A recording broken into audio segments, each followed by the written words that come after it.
Welcome back to Daily Flash. I'm Riesa, Pascal, along with Mitch English. There's a wealth of information about breast cancer out there, which can be extremely helpful, but also overwhelming. The management plan you choose to take should be informed by 3 overarching factors: family history, personal history, and your genes.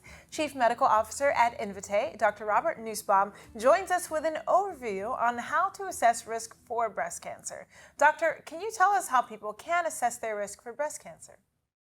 Well, the 3 factors you describe are key. One is your own personal medical history, because certain patterns of cancers would suggest a possibility of a hereditary form. Second is family history. Knowing your family history is extremely important. Who is affected with cancer in your family? How are they related to you? What kinds of cancers were they? But third is genetic testing, which is to find out whether you have a defective copy of any of the genes that increase the risk for breast cancer. What is genetic testing and how is it effective in gathering those necessary insights?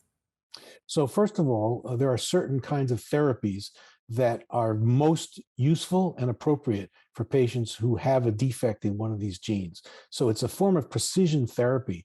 The tumors are particularly susceptible and vulnerable to certain kinds of treatments when there's a defective BRCA1 or 2 gene or some of the other genes related to it. But furthermore, if you have a change in one of these genes, it will alert your doctor that you're at risk for other cancers. For example, the breast cancer patient may also be at risk for ovarian cancer or pancreatic cancer.